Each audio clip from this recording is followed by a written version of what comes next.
변화된 삶의 고백이 있는 간증 프로그램 오직 주만이의 김명인입니다. 우리에게 꼴찌 박사로 알려진 조명한 박사님은 자신의 책에서 전쟁 후 가난한 어린 시절을 보내며 공부하기도 힘들었던 그때 45년간이나 미국에서 자신을 후원해줬던 또 다른 어머니 에드나 여사에 대해 자세히 이야기를 하고 있습니다. 에드나 여사는 편의점에서 일하며 평생 여권을 가져본 적이 없었다고 하는데요. 이렇게 한 여인의 기도와 후원을 통해 조명한 박사님은 하나님께서 예비한 만남의 축복을 경험하셨다고 합니다. 에드나 여사가 미국에서 매달 15달러씩을 보내며 같이 보내온 편지의 마지막 문장에는요, 항상 이렇게 끝이 났다고 합니다. 하나님은 너를 사랑하신다. 그분의 사랑을 믿어라. 내가 너를 위해 기도한다. 네, 오늘도 우리와 함께 하시는 하나님을 찬양하며 아름다운 신앙간증 프로그램 오직 주만이 시작하겠습니다. 먼저 이 자리 은혜롭게 채워주신 분들 소개해드릴게요. 춘천 한마음교회 성도님들이십니다. 반갑습니다.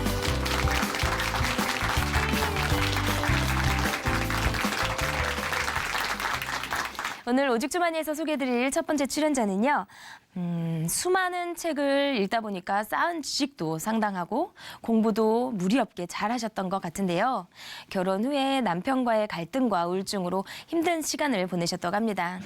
이제는 주님을 만나 복음으로 변화된 삶을 살고 계신다는 춘천 한마음교회 송재순 자매님 모셔서 이야기 들어보도록 하겠습니다. 박수로 맞이해 주세요.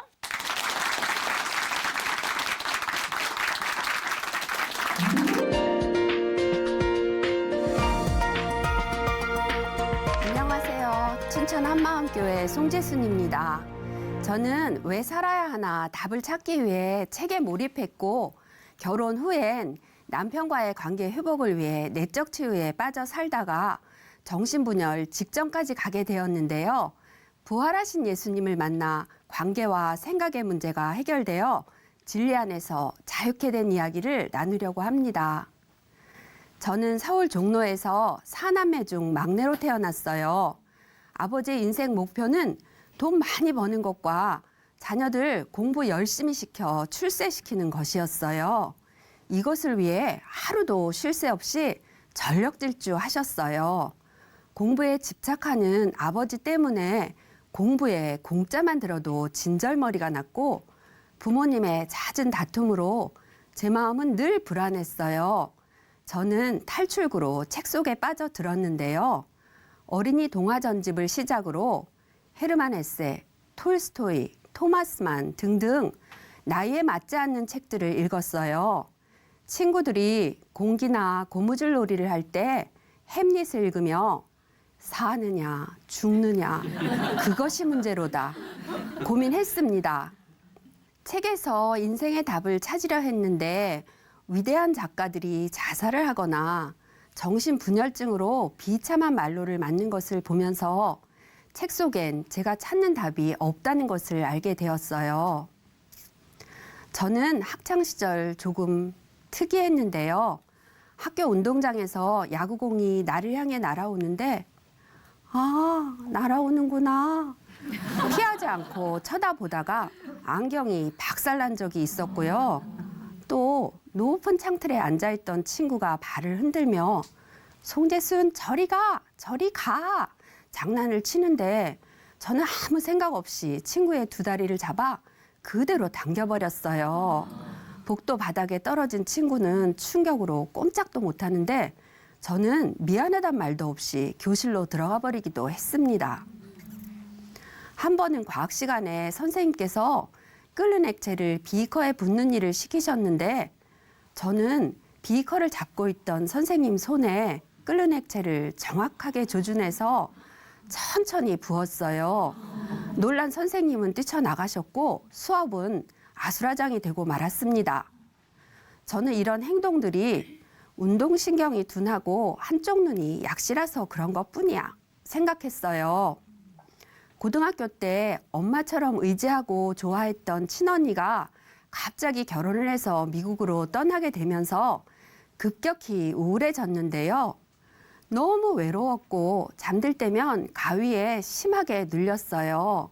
누군가 내 위에 올라타 목을 조르는 것 같았고 소름 끼치는 정기음이 크게 들리니 두려워 잠을 잘 수 없었습니다.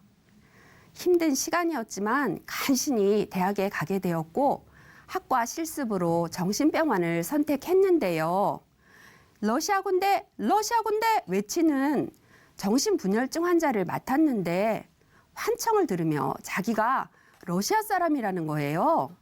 저는 어떻게 상담해야 할지 도저히 알 수가 없었어요. 또 쇠창살로 막혀 감옥 같은 정신과 중환자실에서 환자들을 관찰하고 기록하는 실습을 했는데요. 속이 뒤집어지는 약물 냄새와 환자들의 기괴한 행동들이 너무 무섭고 나도 정신병에 걸릴 것 같은 두려움에 결국 실습을 포기하고 병원을 뛰쳐나왔습니다.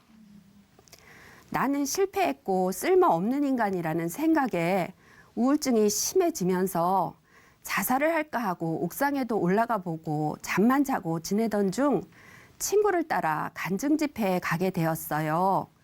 기도를 받는데 하나님은 나를 사랑하시고 내가 어디서 마음이 상했는지 다 알고 계신다는 거예요. 마음이 누더기가 되고 만신창이가 된 나를 하나님이 사랑하신다는 것에 너무 감격해서 눈물을 펑펑 쏟았어요. 나는 실패했고 죽어야 된다는 생각이 한순간에 날아가고 새로운 삶을 살게 되었습니다. 그 후 결혼을 해서 신혼 때는 알콩달콩 살다가 연년생 두 아이를 낳게 되면서 살림이 버거워졌는데요. 온갖 잡동사니들이 가득해서 발로 밀고 다닐 정도로 더러웠어요. 남편이 가끔 청소를 해 주었는데요. 해도 끝이 없으니까 화가 나서 물건을 집어 던지더라고요. 저는 잔뜩 쫄아서 그러게 왜 청소를 해? 그냥 나가서 놀자고 했잖아. 남편은 기가 막혀 했어요. 이런 날이 길어지자 아예 말이 없어지더라고요. 사이가 점점 안 좋아지면서 이혼의 위기까지 왔는데요. 가정은 지켜야겠다는 생각에 가정치유 세미나에 참석했어요. 남자들은 직장에서 돌아올 때 원하는 3가지가 있다는 거예요. 편히 쉴 공간, 맛있는 요리, 그리고 아내의 사랑이었어요. 남편이 돌아오기 전에 청소를 하고 음식을 준비했어요. 레이스 달린 드레스를 입고 띵동 하는 순간 여보 달려나가니 아이들도 아빠다 서로 먼저 안기려고 야단법석이었어요. 남편은 갑작스런 변화에 깜짝 놀란 표정이었지만 얼마 후에는 당신과 식사하는 이 시간이 가장 행복해 하더라고요. 가정치유 세미나는 대성공이었습니다. 저는 이거구나 하고 모든 내적 치유 프로그램에 참여했어요. 가끔 싸우긴 했지만 배운 대로 하며 평범한 가정을 꾸려갔어요. 그런데 아들의 고등학교 성적이 기대에 못 미치자 남편은 몸이 부들부들 떨릴 정도로 화를 내기 시작했는데요. 내적 치유에서 상대방의 이야기를 들어주면 감정이 잘 흘러나간다고 해서 남편의 화를 받아줬어요. 그런데 좋아지기는커녕 분노의 수위가 점점 더 높아져서 결국 6년 동안 감당할 수 없는 폭언을 퍼부었어요. 계속 듣다 보니 미칠 것 같더라고요. 어느 순간부터는 알 수 없는 생각들이 화살처럼 지나가고 어떨 때는 파도처럼 밀려 들어와 꼬리에 꼬리를 무니 돌아버릴 것 같았어요. 이러다 죽겠다는 두려움에 도망치듯 친정으로 가버렸습니다.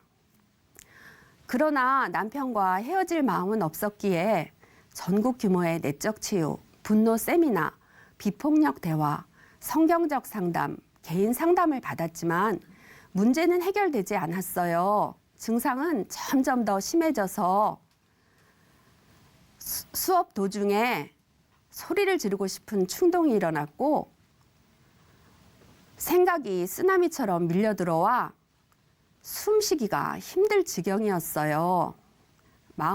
지나가는 사람들에게 마음속으로 이유 없는 욕과 저주를 퍼붓는 나를 보면서 내 인격이 분열되고 있나?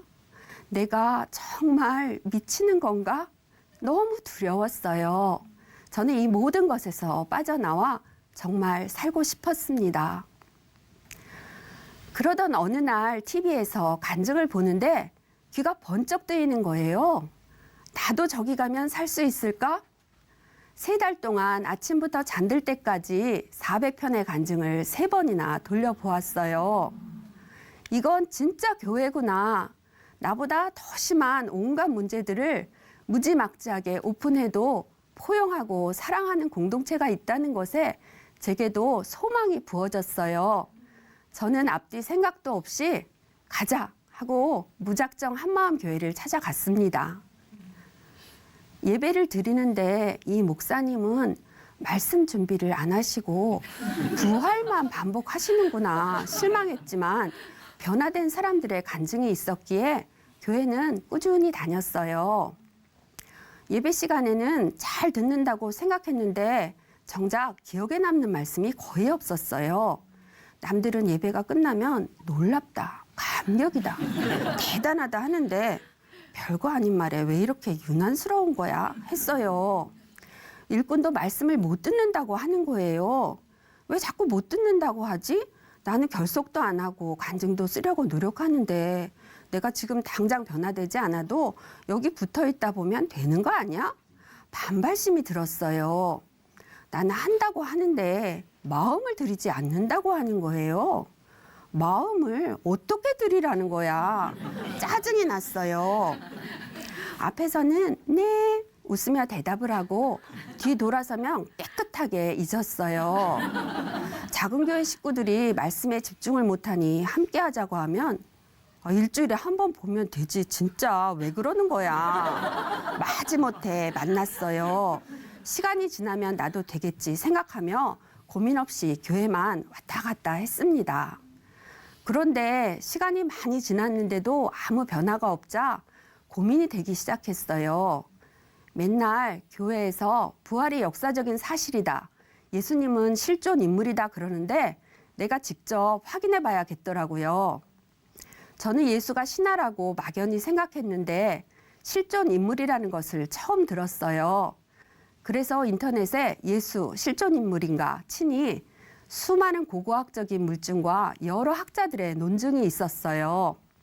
그것을 하나하나 읽어보니 예수님은 신화가 아니라 진짜 역사적인 인물이 맞았어요.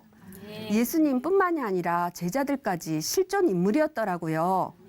예수님이 십자가에서 못 박히실 때 제자들이 다 도망갔는데 부활하신 예수님을 만난 후에는 부활을 증거하다가 목숨까지 버리는 거예요. 진짜 제자들이 부활하신 예수님을 본 것이었어요. 그동안 성경에 대해서 좋은 말씀, 평안을 주는 교훈 같은 것으로 생각했는데 예수님이 실존 인물이라는 것이 확실해지자 사복음서에서 예수님이 하신 말씀은 성자 하나님께서 직접 오셔서 하신 말씀이잖아? 놀라게 되고 성경을 대하는 마음가짐이 바뀌며 말씀이 새롭게 다가왔어요. 하루는 작은 교회 동생과 교제를 하는데 예수님께서 십자가에서 우리에게 이미 은혜를 다 쏟아 부으셨다는 거예요. 그것이 마음에 탁 꽂히는데 나는 말씀도 제대로 못 받고 이미 다 쏟아 부으신 은혜도 못 받는구나. 너무 마음이 아팠어요. 하나님, 나는 왜 안 되나요? 나는 왜 십자가에서 다 쏟아 부으신 그 은혜를 받지 못하나요? 예수님의 부활을 다 믿는데 도대체 무엇이 문제일까요? 도와주세요. 울며 탄식하는데 제가 예수님의 부활을 역사적 사실로 인정했지만 하나님께 제 마음을 드리지 않았다는 것이 알아졌어요. 다른 것에는 마음을 쏟아 부으면서 하나님께는 인색한 저였어요. 아무리 부활이 사실이어도 마음을 들이지 않으니 예수님과 저는 아무런 관계가 없는 것이었어요. 내가 정말 마음에 하나님 두기를 싫어한 자였구나. 너무 죄송했습니다. 내 마음의 실상이 비춰지니 그제서야 예수님을 마음의 주인으로 모셔야 한다는 말씀이 들렸어요. 제 마음에 얼마나 두꺼운 생각의 층이 덕지덕지 입혀져 있었는지 말씀이 들어올 수 없었음이 보였습니다. 예수님을 믿지 않아서 제가 그토록 혼미했고 멍했고 미친 짓도 많이 했던 거예요. 내 마음대로 남을 판단하고 저주하며 내가 잘난 줄 알고 허송세월한 거였어요. 마음을 다 헛된 것에 쏟아붓고 주인께 드리지 않았으니 하나님께서 얼마나 답답하게 기다리셨을까. 제 것인 줄 알고 있던 생각의 껍데기들이 떨어져 나갔습니다. 하나님, 제가 잘못했습니다. 예수님이 저를 위해 죽고 부활하셔서 저의 주인 되어 주신 것을 몰랐습니다. 제가 주인 되어 살면서 힘들 때면 하나님과 사람들을 원망했어요. 제가 예수님을 믿지 않아서 삶 전체가 혼미에 빠졌고 엉망이 되었습니다. 용서해 주세요. 이제 제 마음을 주님께만 드립니다. 예수님, 제 안에 들어오셔서 저의 영원한 주인이 되어 주세요. 간절히 기도드렸습니다.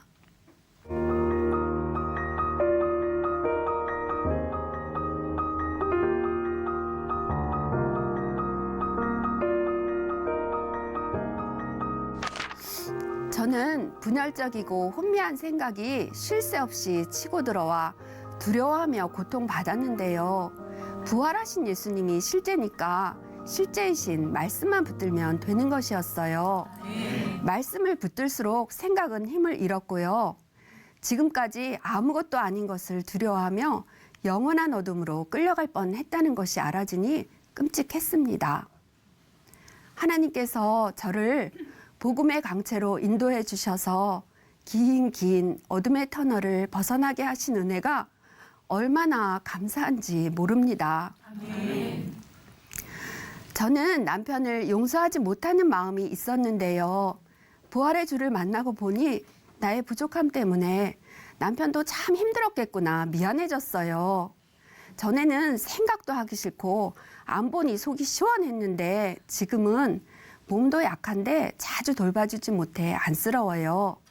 내 마음이 변하니 복음을 전하기도 전에 벌써 남편이 부드러워져 있더라고요.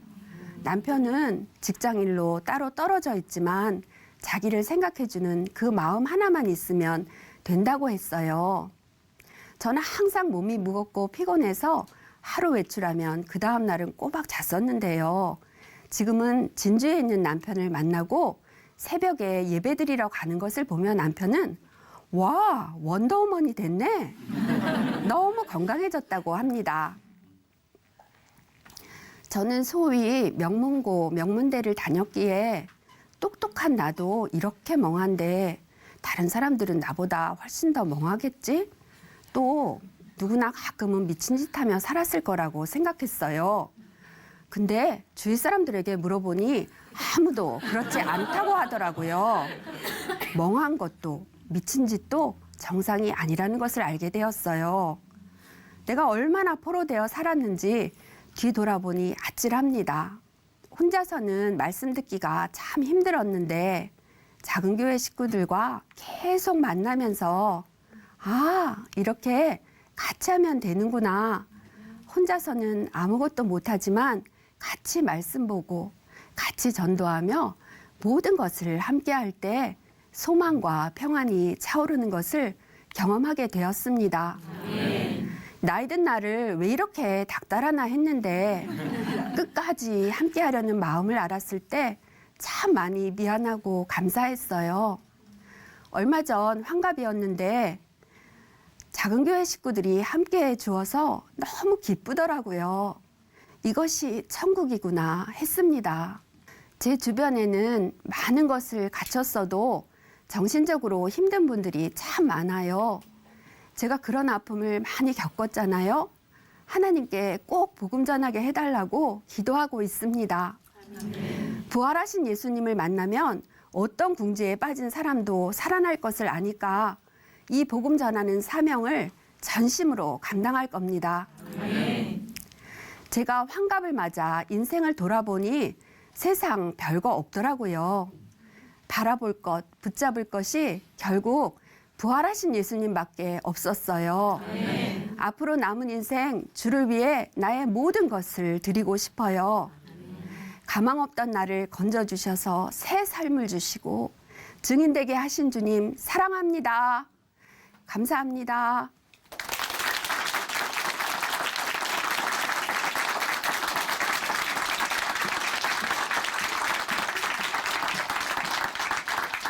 네, 감사합니다. 모든 고난에는 다 이유가 있다고 하죠. 내 삶을 나보다 더 사랑하시는 하나님의 은혜를 경험하고 그 간증을 나눠주셨는데요. 말씀을 머리로만 아는 것이 아니라 일상에서 실천하며 사시는 자매님의 간증 감사히 잘 들었습니다. 앞으로도 남은 인생 주님만을 위해 사신다는 우리 송재순 자매님께 다시 한번 큰 박수 보내드릴게요.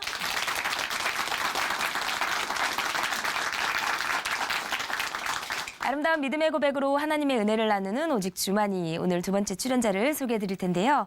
이제 나오실 형제님은 가정이나 직장에서 고집센 악질 독재자였다고 고백을 하십니다. 도대체 그 정도가 얼마나 심했길래 이렇게까지 자신을 표현할까 싶은데요. 모셔서 이야기 들어보도록 하겠습니다. 춘천 한마음교회 임영규 형제님입니다. 박수로 모시겠습니다.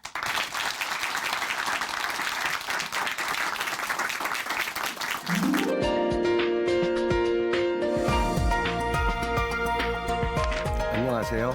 춘천 한마음교회 임영규입니다. 저는 가정에서나 직장에서 고집센 악질 독재자였습니다. 그 결과 주위 사람들에게 심지어 가족들에게 늘 상처만을 입히며 살아왔습니다. 그랬던 제가 부활하셔서 지금도 살아계신 예수님을 만나 주위 사람들에게 상처가 아닌 그리스도의 사랑을 나누며 살고 있는 간증을 하려 합니다. 저는 어릴 적부터 유난히 고집이 세고 무슨 일이든 독단적이었습니다. 무조건 내가 하고 싶은 대로 해야 직성이 풀리는 성격이었죠. 연애할 때도 그 성격은 바로 나타났습니다. 어느 날 밤 12시가 넘었을 겁니다. 다들 아시잖아요. 눈에 콩깍지가 씌워졌다는 말. 그냥 보고 싶은 겁니다. 그래서 무작정 아내의 집으로 찾아갔죠. 그런데 너무 늦었다고 문을 안 열어주는 겁니다. 그래서 현관문을 발로 뻥뻥 찼지요. 한참을 그러니까 장인어른께서 열어주더라고요. 맞아 죽지 않은 게 다행이죠. 사실 저희 아내는 독신주의자였습니다. 하지만 아내의 생각은 제게 중요하지 않았습니다. 결혼 후 아내가 둘째를 낳고 몸조리할 때 외박을 한 적이 있는데요. 늦게 들어가느니 차라리 다음날 일찍 들어가는 게 낫겠다는 생각에 다음날 집에 들어갔는데 무슨 일로 외박을 했어요? 묻는 겁니다. 순간 아니 남편이 외박을 할 수도 있는 거지. 지가 뭔데 나를 구속하고 참견해? 갑자기 화가 나더라고요. 결국 분을 참지 못하고 몸조리하며 누워있는 아내를 사정없이 걷어찼습니다. 아내는 큰 충격을 받고 그 추운 겨울 17개월 된 첫째와 20일도 안 된 둘째를 데리고 친정으로 내려가 버렸습니다. 그 당시 저는 유명한 대기업에서 근무를 하고 있었습니다. 부서 중에서도 회사의 꽃이라 불리는 영업부에서 일도 잘하는 회사원이었습니다. 그러던 어느 날 직장 상사가 사소한 일로 자존심을 건드리는 겁니다. 시간이 지나면 해결되겠지 했는데 분이 가라앉질 않는 거예요. 당신들이 내 자존심을 건드려? 그럼 어디 한번 당해봐. 바로 사표를 제출했죠. 그 순간부터 고생길로 접어들 줄 누가 알았겠습니까? 회사를 그만두고 사업을 시작했는데요. 세상은 만만치 않았습니다. 결국 사기를 당하고 회사는 문을 닫게 되었습니다. 모든 것을 혼자 생각하고 내 마음대로 하면 잘 살 수 있을 것 같았는데 그게 아니었습니다. 언제부턴가 외로움과 공허함이 다가옴을 느꼈습니다. 사람들과 점점 마찰이 생기고 사이도 멀어졌습니다. 더욱이 아들들과는 아예 3, 4년간 대화 한 번 없는 상태가 되었죠. 그래도 그런 것이 큰 문제라는 것을 몰랐습니다. 어느새 무조건 상대하면 안 되는 사람으로 낙인이 찍혔던 겁니다. 형편이 어려워지면서 가정경제와 아이들 교육 문제를 아내가 모두 떠안게 되었는데요. 어느 날 갑자기 아내가 아이들을 말레이시아에 계시는 선교사님께 보내어 학교를 다니게 하겠다고 하는 겁니다. 왜 거기로 보내는데? 물으니 당신하고는 말하고 싶지 않아. 내 눈앞에서 보이지 말고 나가. 그냥 무시하는 겁니다. 정말 자존심 무지 상하더라고요. 알고 보니 아이들이 아빠를 닮을까 봐 저희 모습을 더 이상 보여주고 싶지 않아 선택한 것이었습니다. 결국 저는 가족에게도 따돌림 당하는 TV 드라마에서나 나오는 정말 초라한 가정이 되어 있었죠. 아이들을 유학 보낸 후에도 아내와 저는 서로 신뢰를 잃고 대화가 없어지는 최악의 상태가 되었습니다. 이런저런 일로 자주 싸웠는데 어느 날 아이들 문제로 심하게 다툰 후 야밤에 아내가 차를 끌고 어디론가 사라진 겁니다. 나중에 알고 보니 차가 가는 대로 아무 생각 없이 운전을 했는데 도착한 곳이 한맘교회 마당이었답니다. 그 당시 아내는 꽃가게를 하고 있었는데요. 가끔 한맘교회 집사님이 다녀가고 복음을 전해줘서 들었다고 하더군요. 아내는 주말과 금요일이면 작은 교회로 예배를 드리러 갔습니다. 야, 이 사람아, 하나님이 거기에만 있냐? 라며 예배 드리러 가는 것을 싫어했습니다. 이해도 되지 않았고요. 그래도 아내는 말동풍이었습니다. 더한 건 말레이시아에서 신앙적인 고민을 하던 둘째 아들이 학업을 마치고 돌아오자 아내는 바로 교회 훈련관으로 보내어 생활하도록 했습니다. 거부감은 있었지만 저 역시 너무 힘든 상황이었기에 아내가 하는 대로 그냥 내버려 두었습니다. 제가 고집이 엄청 세다고 했잖아요. 똥꼬집이요. 교회에 가자고 해도 들은 척만 척 항상 주일이면 혼자였습니다. 그러던 어느 날 작은 교회에 같이 갈래요? 라고 묻는데 그래? 같이 가볼까? 라는 엉뚱한 반응이 저에게서 나온 겁니다. 제가 봐도 참으로 희한한 일이 벌어진 거죠. 작은 교회를 방문했는데 가족보다도 더 반갑게 맞이해 주는 겁니다. 형부 하는데 정신이 없더라고요. 이건 뭐지? 얼떨떨했습니다. 제 평생 처음으로 느끼는 좋은 감정이었습니다. 그때부터 외로웠던 저에게 작은 교회 예배는 가고 싶은 대상이 되었습니다. 그날 작은 교회에서 들었던 복음은 참으로 생소한 것이었습니다. 그동안 하나님 왜 이렇게 힘들게 하십니까? 제발 한 번만이라도 도와주세요. 돈 걱정 안 하게 해주시면 어디가 어떻게 됩니까? 라며 신앙은 내가 힘들 때 도와달라며 내가 살아가는 동안 위로의 수단으로만 생각했었죠. 일종의 신념 같은 것이었습니다. 작은 교회에서 말씀을 전해 듣는데 예수님께서 우리 죄를 위해 죽으시고 다시 살아나셨으며 예수님을 믿지 않는 것이 죄이고 회개하고 내 마음의 주인으로 모셔야 구원을 받는다고 하는 겁니다. 이제까지 내가 주인 되어 살아서 힘들고 평강과 자유를 못 누렸다는 거예요. 저는 마음속으로 참 말 같지도 않은 말을 하네라고 생각했었죠. 그런데 정말 이상했던 것은 교회 사람들이 저희 모습하고는 확실히 다른 겁니다. 얼굴에 웃음이 넘치고 밝은 모습이었던 거예요. 그리고 서로 섬기는 것이었습니다. 그러면서 하는 말이 우리는 영원한 생명 공동체이고 하늘 가족이라는 겁니다. 이 모든 것이 부활이 실제가 될 때 가능케 됐다며 부활을 말하는 겁니다. 하지만 그냥 그런가 보다. 예수님께서 살아나셨구나. 그 이상도 그 이하도 아니었죠. 사실 부활이 이 세상에 어떻게 있냐라는 게 제 마음이었습니다. 그리고 부활이 실제가 된다는 게 뭐지? 부활이 실제가 되면 나도 저렇게 될 수 있는 거야?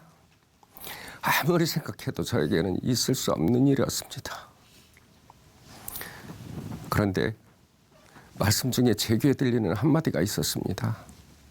예수님의 제자들이 모두 부활을 전하다 순교했다라는 겁니다. 예수님이 붙잡혀 가실 때 모두 도망가고 심지어 저주까지 했던 제자들이잖아요. 말씀을 듣고 깊은 고민에 빠지게 되었습니다. 입장을 바꾸어 생각해 보았어요. 내 생명을 내어놓고 죽을 수 있을까? 하나뿐인 생명을 남을 위해 버릴 수 있을까? 아무리 생각해도 저에게는 있을 수 없는 일이었습니다. 그 순간 제자들은 부활하신 예수님을 보았구나. 실제로 보았구나. 실제로 본 때는 실제가 된다는 게 이런 거구나. 부활을 말로만 듣고 실제가 된다는 게 어떤 것인지 몰랐잖아요. 순간 예수님께서 하나님이라는 것이 저에게 실제로 다가온 겁니다. 2000년 전에 예수님이 지금도 살아계신 그 예수님이었어요. 그 예수님이 바로 하나님이며 모든 성경 말씀이 하나님 말씀이기에 믿을 수 있는 것이었습니다. 부활이 실제가 되면서 이 세상이 어둠이라는 것도 사실이 되었어요. 더욱 놀란 것은 제가 죄인이라는 것을 알게 해주신 겁니다. 요한복음 16장에 죄에 대하라 함은 저희가 나를 믿지 아니하며 아멘이었습니다. 지금까지 제가 죄인이라고 생각해 본 적이 없었어요. 나름 정직하고 성실히 살고 남에게 피해 안 끼치고 이런 인본주의적인 것들이 죄의 잣대라고 생각했었습니다. 그런데 내가 주인 되어 살고 나의 죄로 인해 십자가에서 죽고 부활하신 예수님을 믿지 않은 게 죄였더라고요. 그래서 그렇게 힘들었었구나. 그래서 그렇게 다른 사람들을 힘들게 했었구나. 에베소서 말씀의 본질상 진노의 자녀가 다른 누구도 아닌 바로 저였습니다. 예수님이 주인이어야 함에도 예수님을 믿지 않는 정말 악한 중심의 죄인이었던 거예요. 사도행전 2장의 회개의 역사가 저에게도 일어났습니다. 하나님, 제가 주인이었습니다. 잘못했습니다. 회개합니다. 제가 예수님을 믿지 않았습니다. 부디 저의 마음의 주인이 되어주세요. 간절한 마음으로 기도하고 예수님을 저희 마음의 주인으로 영접했습니다. 아멘.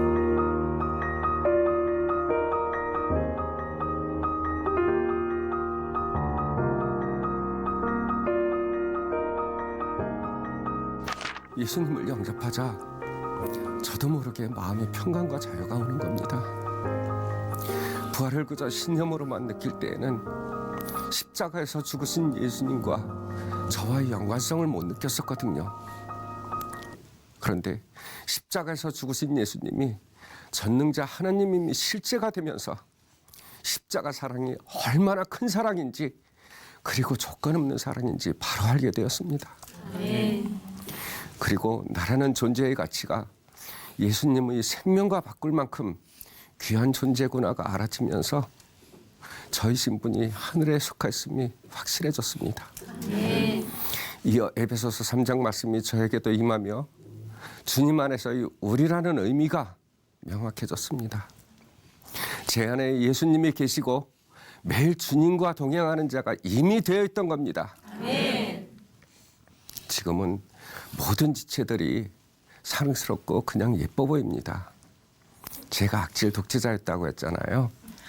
아직도 가끔은 나만 알고 내가만 하던 옛사람의 성품이 나올 때도 있지만 매일 공동체 안에서 주님과의 연합을 누리고 있습니다.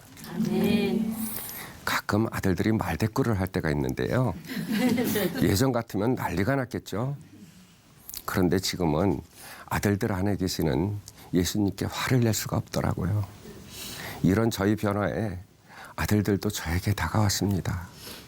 아들들이 제가 듣기 싫어하는 말이라도 감사함으로 받아들이는 저를 보게 됩니다. 한 번은 아내가 일 문제로 아들과 다툼이 있었는데요. 아들이 저에게 아빠 어떻게 하면 좋지요? 라고 묻는 겁니다. 예전엔 아예 대화가 없었다고 했잖아요. 하나님께서 다시 저를 가정의 머리로 세워주신 겁니다. 또한 과거에 아내와 자주 싸울 때에는 아내의 얼굴이 마귀처럼 보였거든요. 정말 보기 싫었었죠. 그런데 지금은 상황이나 환경에 관계없이 저를 믿어줍니다. 제가 주님 안에 있으니 아내도 저에게 자유를 주더군요. 가족에게 인정받지 못하면 얼마나 눌리고 불안한지를 아시잖아요. 그건 평강과 자유가 아니죠. 매일매일 얼마나 즐겁고 행복한 줄 모릅니다. 그냥 감사함이 넘치는 삶이 되었어요. 범사에 감사하라는 말씀이 저에게 실제가 되었습니다. 얼마 전 형님 식구와 저희 부부가 저녁을 함께하는 자리가 있었는데요. 사실 저희 형님이 목회를 하고 계시거든요. 옛날에 저에게 하나님을 믿으라고 할 때마다 하나님이 어떻게 살아있어 보이지도 않는데 살아있으면 지금 당장 내 앞에 나오라고 해. 그러면 믿을게라며 싸웠던 적이 한두 번이 아니었답니다. 그랬던 제가 복음을 전하고 성경 말씀에 대해 대화를 하고 있는 겁니다. 아주 즐겁고 열정적으로 말이죠. 그동안 저희 부부에게는 간절한 소원이 하나 있었습니다. 두 아들들이 예수님을 만나 영원히 주님과 함께 살게 해달라는 것이었습니다. 세상 것으로 물려줄 게 하나도 없잖아요. 정말 감사하게도 다 이루어 주셨습니다. 하나님 감사합니다. 철저히 내가 주인 되어 주위 사람들을 힘들게 했던 저와 저희 가정을 복음으로 변화시켜 주시고 사랑으로 품을 수 있게 인도해 주심에 감사드립니다. 사명자로 또 종된 삶을 허락해 주신 하나님, 빌립보서 4장에 내게 능력 주시는 자 안에서 내가 모든 것을 할 수 있느니라 이 말씀을 붙들고 하나님의 자녀로 살길 소망합니다. 예수님은 저희 주인이십니다. 감사합니다.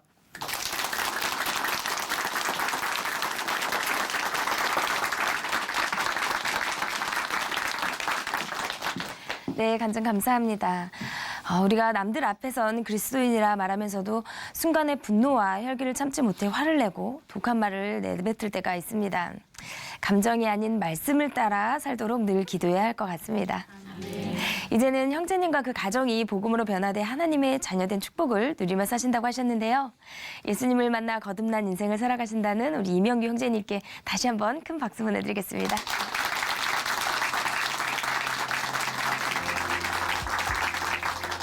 하나님으로 인해 변화된 삶의 고백이 있는 간증 프로그램 오직 주만이 오늘은 여기까지입니다. 지금까지 함께해 주신 춘천 한마음교회 성도님들 그리고 시청자 여러분 감사드립니다. 저는 다음 시간에 다시 인사드리겠습니다. 오늘 하루도 예수님과 동행하는 멋진 하루 보내세요. 감사합니다.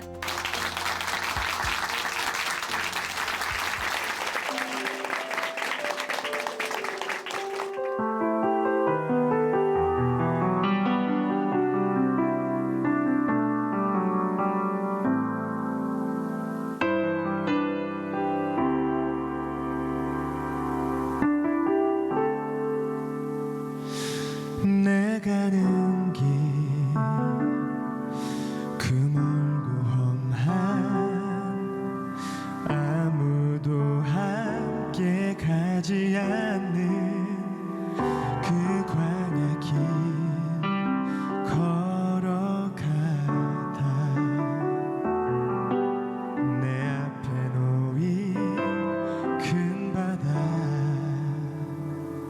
이제 더 이상 내 발을 내딛어 움직일 수 있는 곳은 없다고 느껴져 나 좌절하고 쓰러져 아무것도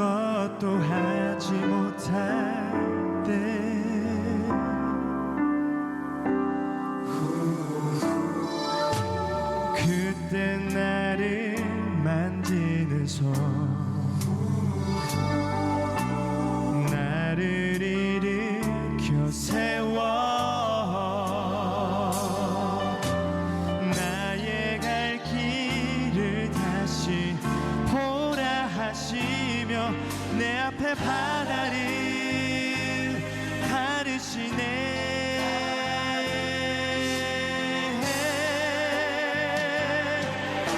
큰 바다가 갈라져 나의 길이 되었네. 그가 말씀으로 바다를 명하시네. 나는 다시 일어나 그의 길로 가겠네. 다시 일어나 그가 가르신 저 바다로.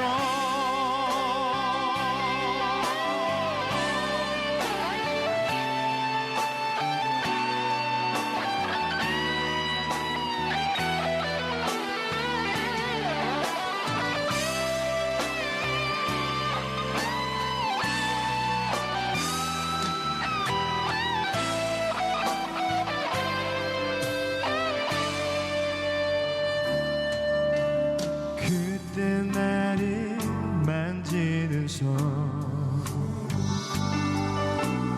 나를 일으켜 세워 나의 갈 길을 다시 보라 하시며 내 앞에 바다를 가르시네.